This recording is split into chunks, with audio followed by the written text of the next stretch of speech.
Hey there, in this episode of our Amazon Bedrock Agent Core, we're going to look at adding a critical operation to my SecOps assistant that I've built that will now be able to not only just monitor, but it's actually going to be able to make changes to the services in our AWS account. So we will go from just being a passive monitoring assistant that we had before, and we're going to be able to make changes such as changing state of EC2 instances. We'll be able to start and stop them. We're also going to look at S3 buckets. We're going to list all of them. Then we're going to use CloudWatch as a way to see if there's any underutilized EC2s and then be able to shut all those down that it may find. And it's also going to give us a cost as well. And I'll show you how we did that. First, let's go over kind of what we did in episode 1. And there it was kind of, we had more of a monitoring tool of our assistant. We were able to look at EC2s, we were able to look at S3 buckets. We were also look at errors that were maybe in CloudWatch. Like I said, now we add on to that. And then we also built a Streamlit user interface where we are actually able to make changes. So the idea of that was just showing how you can build a user interface outside of AWS. So now what we're going to end up doing is we're going to build, kind of add on to that. We're going to start with the APIs, and we're going to show you the API schemas and the JSON code and give it some more responsibility, more actions that it can do. Then we're going to look at the permissions. Now I'm going to show you what permissions you should set up or recommend permissions. And of course, I don't do that. I kind of use the full access to the roles that it needs to do for EC2s and S3s and CloudWatch and so on. But at least I go into more of that. And then I show you the logic and how to build the Python in each Lambda function. It'll give you more, we're going to add more services, more capabilities that function. And let's say you're looking for other ideas outside of just AWS environment. At the end of this video, I'm going to show you 7 humorous ideas of what you can build using the Agent Core that's going to be outside of Bedrock. So it's going to be using other ideas with weather APIs, news APIs, and so on. It's actually pretty humorous, pretty fun stuff. So I'll go over that as well. Let's get started. Hi, my name is Dave Froz, and I'm an AI cloud consultant. I've been working in the cloud for over 15 years and have a great team that works with me on all sorts of web and AI development. So if you're looking for AI consulting, training, or development, cloud architecture, or security, or you just want to start your AI journey in the cloud, then click on my link below and schedule a time to talk with me. Okay, back to the video. Okay, before I move on to show you how the agent works, I want to just do a review just in case you haven't seen the part 1 video. So this is just, I'm in Amazon Bedrock right now. We'll go to agents, and then I'll go to my assistant right here. And then basically you just go in here and edit agent builder. So I'm in here. You can see here I'm using Cloud 3.7. We got their action groups, which I'll show you here in a second, but let's go through. Here's my instructions, which is basically a prompt. So kind of tells you the agent what it's supposed to be doing. My CloudOps, I got memory enabled. I'm not using any knowledge base, which I'll talk about later. You can add guardrail details. And then the multi-collaboration, which is you can work with other agents as well. And I'm going to do this in a later video too, probably 2 more videos. I got another video I'm going to do on security, which I'll talk about, but and then I'm going to do this next. But so you can kind of see how it works. But let's go back to the action groups, right? This is the action groups. This is kind of what tells the that agent what to run. And so what I have it doing is I have it running a Lambda function, and I'll show you the Lambda function here in a minute. But it's called CloudOps Assistant Tool. And then right here, you can have your this is kind of like your tools. This kind of tells the agent here's what you're able to do. And of course, if it's not in here, then it can't do anything. So if I told it to add new users or something like that, it wouldn't know what to do because it's not in here. The tools have not given it the tools. But basically, you put everything you're going to do in this paths right here, and you can see here list EC2. So you're pretty much giving it an input, right? And then you're giving it some examples. And then you have your output as well. So this is basically how it works. So, and then you can add, and I have several more in here. Now, I'll talk about it later too, but this is probably not the most ideal way because I have EC2s in here. I have some S3 tools. I have CloudWatch and so on, but these should all be separated, which I'll talk about here once again later. But I just wanted to show you, for this video course, just to show you how it all works. So we have this now. Now I'm going to go up to the Lambda function. And here's my Lambda function here. Here's the code, basically Python code that I have going here. And it kind of just shows you how it all works. And so let me go back. Sorry, I forgot to go back here. Let's go back in here. And also, one thing I wanted to mention is that the operation ID is kind of goes to the Python code and the Lambda function of what it needs to do. So if the agent thinks it needs to, it goes to list EC2 instances, and this is what it, this is the input. So it says, oh, okay, I need to go to list EC2 instances. Then that will go into the Lambda function, and you can see here, like here's manage EC2 instances. That's a function there, and then you have some other ones here. So basically, we look for the check instances performance. You have the scan all regions, and so on. So you can see that there's a lot here, and then you got the S3 bucket. So whatever ID it has here is basically what it's going to run right here. So anyway, that's basically it for right now. Okay, so now let's run a quick example of how this works. So what we'll do is we'll go back here, and what I'm going to do is I'm going to go ahead and hit save, and then prepare. So it's ready to go, ready to test. And now, if in my last video I had a Streamlit user interface, I'm not going to use that this time around. And you can go back to my first video and see how I created a Python Streamlit user dashboard and ask questions in there. And it works really nice. It's a great Streamlit's a great way to test things if you're ever doing that. But I'm not going to use it now. So what I'll do here is first of all, I'll show you what I have going on here. So what I have is so I'm in the East. I've got four EC2s running right now. I have this one right here that I called high CPU. And basically what I have something, I just ran a quick script in here to kind of max out the percentage, right? So it ran it up high, and then now it's kind of back down low again. So you can kind of see how that works. But that's basically what I was doing. We'll kind of see what happens when I run this. And then I also have one in Oregon. So you can see here. So I've got five running right now. So you can kind of see. So now what we'll do is we'll go in here, and we could just say, for example, this is just a regular agent. So we'll say how many EC2s do I have running? And we'll say in all regions, right? Well, it's just, yeah, in all regions, right? So this is what we added. Now I added the region so you can look at everything. And so let's go ahead and take a look at this. And so what it's going to do, it's thinking here. And now what it should come back is it should show all of the EC2s in the 4 in the East, and then the 1 in the West. Okay, so here we go. So we have right here, we show the 4 instances right here, and it goes by name.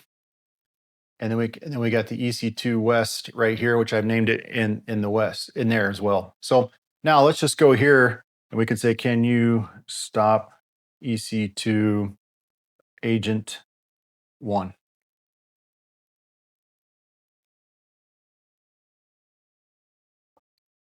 Now I haven't asked it this time. It may ask me what named. Okay, here it goes. In the US East with instant ID. Yep. Are you sure you want to stop this? Now remember, I've added this in there. I'll show you in the Lambda code, the Python code, that it always wants to make sure hey, are you sure? So it just doesn't do that, and then we'll just put yes. And then so now it's doing that. So you can ask more questions about it. You can use the instant ID. I'm using the name, but I've successfully stopped the EC2. And so now let's go take a look at that and see. So now we'll do is we'll go back to EC2X, and you can see right here, Agent 1, and it's stopping, right? So now like I said before in our first video, we were able to kind of read everything, and now we're actually able to do something. We're able to start and stop it, and so on. So now we've got that going, and then I can go back in and let's see, let's go ahead and go here and see if it's in there. Okay, it is now stopped, right? So now we can say here, we can go back into, can you start EC2 and then Agent 1, right?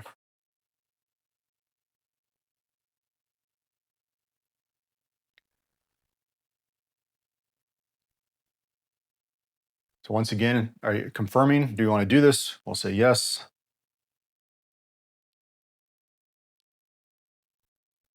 Okay, and there we go. So now it's started. So now we'll go back here. Let's give it a refresh it. And there we go. So now it's agent one is running. It's initializing, and then we're good to go there. Right. So now we have everything going. And now what we'll do is we'll go. Let's just check. I want to check one more. Let's check. We'll go. Can you recommend shutting down any under, oops.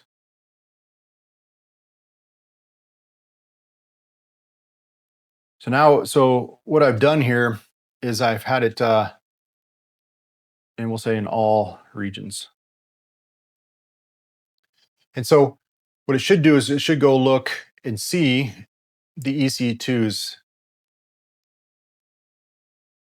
And while it's checking, let's go here in this function. So basically what I did here is that now to do this correctly, I would put this in a knowledge base. I would take the pricing. Matter of fact, I would probably scrape the page that has the pricing in AWS, and I'd scrape it once a week, right? And then put that into a knowledge base, into a file, and then have it put it in a knowledge base so it has that all the time. But what I did is I just hard coded it in there, and these are kind of made up. I just added, like, I have a T3 micro, so I put that in there. So it looks at pricing when it looks at this question, right? So that's in there. So, but basically, like I said, I would probably make a knowledge base and put that in there to go with it, right? So here it goes. Based on the EC2, it's saying here agent one and development EC2. And the reason why it does have agent one in there is because I've been turning it on and off, right? So these are in the West region. In the West region is because I have that running pretty high as well. I had it running, I accidentally peaked out that CPU, so that's why it's not. But it kind of gives you an idea. And here it's saying shutting them down could save you, $17 and $28 per month. Now that's inaccurate because I just had these started here not too long ago. But if you can imagine, if you had these running all the time and you're just saying, hey, what EC2s can I shut down, or based on pricing, this could do all this for you, right? So would you like me to stop any of these? And we'll say, yes, stop those, right? And so it's now it's going to stop those EC2s in that area, right? And so as it's going through there, so we should have then two of them. Okay, so I've successfully stopped. So let's go ahead and refresh this. And we can see, there we go. We got the agent 2 and development stopping. So works out pretty good. And so it can, like I said, you can have this set up to do all sorts of things. Right now, like I said, I'm trained on very simple stuff, but you can imagine what you could do with this. And then I can also then say stop all EC2s in US East -1. Okay.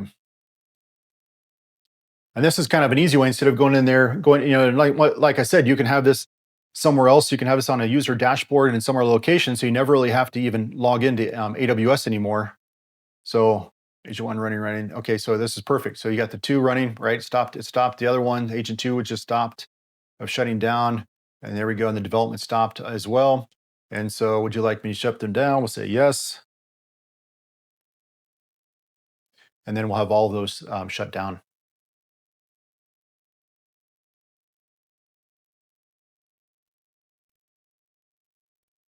Okay, and then so here we go. We have it running. This is all stopped. We'll go back to EC2 instances, and let's refresh. Perfect. And then we'll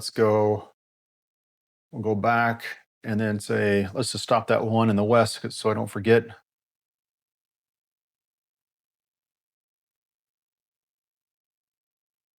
US West -2. This is a great tool to kind of look at all the EC2s. As a consultant, I come across a lot of clients who don't even know about EC2s running, and they don't even know, like, for example, there'll be one running in Ohio because I hired a developer from Ohio. I think I mentioned this before, or in somewhere in Asia, because they hired a developer from that area. They set up an EC2 or a couple EC2s, and then they didn't. they didn't know, they didn't forget about it. They forgot about it and it's still running. It was just a development one too, and it's running so that it was wasting money. So this is kind of a really great way to look at cost optimization as well. Okay, so this is shut down. So let's just go check it out. So these are all shut down, and then we'll go to Oregon, US West is shut down as well. Stopping, perfect. Okay, so now let's just take a look at what I did. So I'm going to go here. In order to do this, I added, to start and stop. Here is this is the schema that I added to the JSON file. So I went in here and I go to, here's my manage EC2 instances. So this is what will go to there. And this is the schema that I added. You've got your output, so on. And then of course, if there's any kind of error codes, I have error codes for all of them. It'll kind of give you all that information. So this is what I added to my existing inside my my path, and this is what I put in there for that.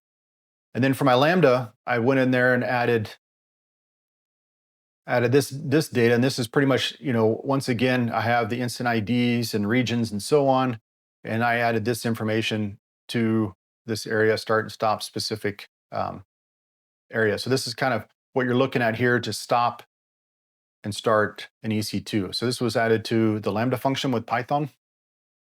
And then when you go from there, pretty much I added this part here, and then we'll go, and then you also have the handler, right? So you have the handler, which is kind of handles the route requests for the new API path, right? So what I have here is I added this line right here. This is kind of what I have already. And then I added this part here, manage the EC2 once again, and the function name. And then you go down to the routing, and this kind of routes it to the API. So this is right here. I added these two right here, added these, right?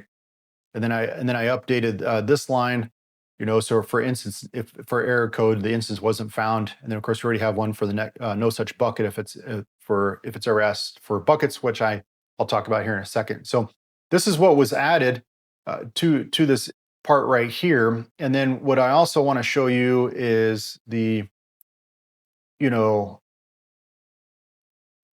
roles, right? So the role for this Lambda function, we should be adding a role to it. And here I'll show you, this is the role that you should be adding to the Lambda function, right? But I don't have this. And this is one of those things where I say, do as I say, not what I do, kind of a deal, because I'm not doing it correctly. So if I look at my Lambda role, and I'll show you this throughout, but I'm doing it the wrong way. This is not the way you want to do it, because I gave full access for EC2. Because right now I'm reading EC2s, I'm reading S3 buckets, and I'm using CloudWatch logs, right? So I'm giving full access. This is not the way to do it. Use the one I just showed you for the EC2. That's what you want to do. And of course, I'm going to do the same thing for S3. So this is just for testing purposes, makes it easy. But of course, you can use ARNs, right, for this. You can really lease privileges all the way down and make it very granular for this. So anyway, so that's kind of this. So now what we'll do next, I'll show you the S3 features that I added, like listing buckets and so on. Okay, so now in the first video I did, I just asked information about an S3 bucket, and now what I added was to list buckets. So I can go in here, list all of my S3 buckets. So I added this in here. So now it can show me all the S3 buckets, and then I can dive in more into certain buckets and so on and ask information on that. But before I couldn't do that because I didn't have that in there. So now it says here you have 30 S3 buckets and so on, and it kind of goes from there. So you can see it's going to list some, and then I can have it list 10 more, but this is kind of how it's set up for now. So I can say right here, created when it was, and I can say, now I can say, tell me more about bucket, and then just kind of put that in there. And then now it can tell me more information on that, right? So once again, this is kind of a great deal security-wise, what I can add to, and I'll probably add next is I'll probably have a look for any kind of public buckets, and then what I'm gonna have to do is be able to make it private. So those are the kind of things, security things. Say, look at all my buckets. What is wrong? We can look at all sorts of different things here. So here's the detailed information about the AgentCore So right here I have the buckets. Here's AgentCore right here. I really don't, I think I have one JSON file in there. So, and that's what it says. Creation date, there's one object in there. There it goes. And then, so now you have, this appears to be a relatively small bucket with minimal storage usage. This is kind of like your agent, your AI coming back with you. The bucket is located in the US East North Virginia region and contains only a single object. So pretty neat that I can at least tell you information without you even going in there and looking at it. And then let me just show you once again how I did this. Once again, did the schema, created a list S3 buckets. This is what will the function will be in the Lambda, and then you've got here's the output or the input. I'm sorry, that we're going to send in there, list buckets and so on, and then here's the output, what it'll send back, and then it'll kind of give you. And this you can change just however you want it to look, but this is kind of gives you the output of what's going to go in there. And then in the Lambda, here it is right here. This is what I add to the Lambda function, list the S3 buckets, and you can kind of see here that it's listing everything. You've got your output and so on, and then if there's any errors, it goes from here. And then you've got your handler in the function, in the Lambda function, and you got your API path, and then of course then you map it to the list 3, added this list 3 buckets. And I don't have any error in there because I had the error in there already for buckets if there's a problem, but this is all really added. So pretty simple, and you can keep adding this. Once again, I'd probably create a function, in here that would, maybe I would create an agent that would just be for S3 buckets and then do it that way. That way, your schema and everything else is just built on just that.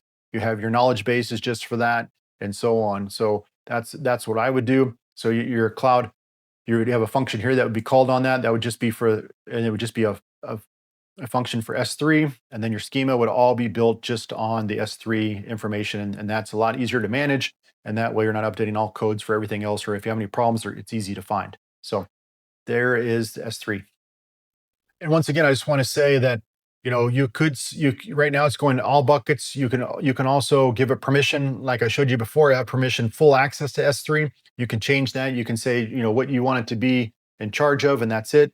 And so keep that in mind and make sure you do look at that. Is that that you have the least permission set up for these S3 buckets. So in this part of the video, I want to show you the cost optimization that I talked about in the EC2s, and I'll go into a little bit more detail. But first, I just want to show you that I kind of added this, critical instructions for tool use, and that's if you saw that I was putting the IDs in there, or just like Agent 1, Agent 2, and so on. This is kind of what I put in there. So before, if you would have put Agent 1, it wouldn't know what you're talking about, but now it kind of knows it. And then here's my confirmation where I talked to you about how it asks about, do you sure you want to start or stop the EC2? Here's the confirmation actions, and then the cost optimization, which I'll go into more detail on the cost optimization, is if it asks present the findings from the tool summary that I'll put in there, which I'll show you, and then just looking at average CPU, their estimated costs, and so on. So you can read this here, but this is basically what I added to the cost optimization. And then when we go back into the code, I'll go back in the code here. And then so what I have here is once again in the schema, we have find idle instances, right? So, and you're looking, the operation ID, of course, is find idle instances. So this is what it's going to have for the Lambda code. And then you can see, here's the input, read scan for idle instances, kind of gives you examples for the CPU threshold, the CPU, which is below, what's idle, the number of days, and so on. And then you've got the key environment values and so on. And then you got your output, right? Successfully found idle instances. And then there you go. Then of course you got your error. And then in Lambda, I added this in here. Once again, you've got your everything you need right here. This is kind of where it puts in there the instance state name and the values, and it's kind of getting everything it needs in here. So this is kind of what you're looking for. And once again, your function is find idle instances, right? So this is kind of how this all works. And this is kind of where it also looks for the CloudWatch, connects to the CloudWatch to see what's going on there as well. So I won't get into the detail of what's going on here, but you can kind of see how it all kind of goes through and works with CloudWatch and looks at the CPU percentage, and then goes from there. So I could say find CPUs that are running under 50%, and then it would be able to do that. And then of course, then you got your handler, kind of tells you where, where to go. So you add the find instance, and then it kind of maps it from here. So this is how it all works here. So the nice thing about this is, like, for example, if you have, developer, tags on there, so you have a dev tags for all your EC2s, you could go in there and say, are there any dev EC2s that are running under 50%? And it'd tell them, and then you could say, can you shut them down? This also kind of goes back to any, let's just say at the end of the day, you want to shut down all your dev EC2s. You just go in there and say, shut down all the dev EC2s, right? And then it'll be able to do all that. So it's kind of nice. Once again, it will come back and tell you the costs and everything else, but with this, which is what I wanted, but you can do other things with it as well. And then you can also say, is there, how much have I spent in EC2 usage this month? And then you can do that in there. Now, I don't have that built in right now, but because I haven't added that. So if you went in here and said, how much EC2 usage have I done this month, or something like that, in all regions, right? So it's probably going to come back, because it says, I don't know what to do here, because I haven't really trained it. I haven't set that function to actually look for that. So, but that easily can be done, and you can put that in there. So more than likely, it's just going to come back with an error and then not be able to do anything from there. So let's just see what it says. Okay, so here's what we have: EC2 usage summary, current status. We have a total of 5 instances. 4 instances USD. So all the instances are type 2.3 or T3 micros, which is true, and there are currently no running EC2 instances. So kind of came back with not a bad response, really, for not really having it completely set up for that. But it did it did take what it had, looked at the instances, looked at the CloudWatch, and so on, and this kind of tells you everything here. So. But not a bad. I mean, you could go on and on about this cost optimization. If you want to run just a cost optimization tool, you could do that, and then ideally, I'll talk about this some more, but you would probably want to have an EC2 and an agent and so on that would just be trained just on cost optimization, pricing, and hooked to CloudWatch and so on, so it knows what to do from there. But anyway, so that kind of just shows you how the cost optimization was set up in this agent. So as I mentioned earlier, having multiple action groups for each service is really the best way to go. And I wanted to go into more detail on why this is the best practice. Let's talk about the first part, which is security. And like I mentioned before, it's the principle of least privilege. So this is the most important benefit by creating a dedicated Lambda just for EC2s. And that way, the IAM role can just be EC2 oriented and nothing else. And then the function will never be compromised, and kind of it's contained just in that part of it. And the permissions and access to the S3 and IAM users and so on is limited, right? Or actually it couldn't even happen at all, right? So that's the best way, and that's the reason why security plays a big part in this. The other one is maintainability and scalability. As you add more features for EC2, you only need to update just the EC2 Lambda and its schema, right? So that makes it much more easier to work with. And so you don't have, like in my current code right now, I have schemas for EC2, S3, and for CloudWatch. So this way you can do it separate. Then we also have the agent performance and accuracy. So providing the Bedrock agent with a smaller, more focused set of tools, you can improve its reasoning. You can really kind of get focused on that with the prompts and everything else. As you can imagine, if you had, you were trying to manage 20 different services in there, and all from one Lambda function and everything else, the prompt would be long, the schemas would be long, and it really turned out to be a mess. And that kind of leads to the next one, which is clarity and organization. So you stay nice and neat, and it's easy to manage, easy to see, and easy to take care of as well. Okay, so as promised, I'm going to go over some other ways you can use the Bedrock AgentCore. So what I've done is I've taken my AI that's trained on AWS AgentCore. We kind of worked together and came up with some humorous ways of using AWS AgentCore. So let's take a look at some of them.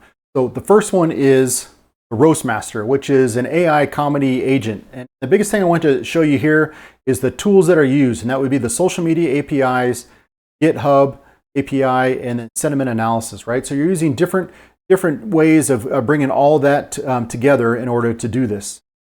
The other one, the next one you have is pet behavior analyst, right? Which would be the animal whisperer.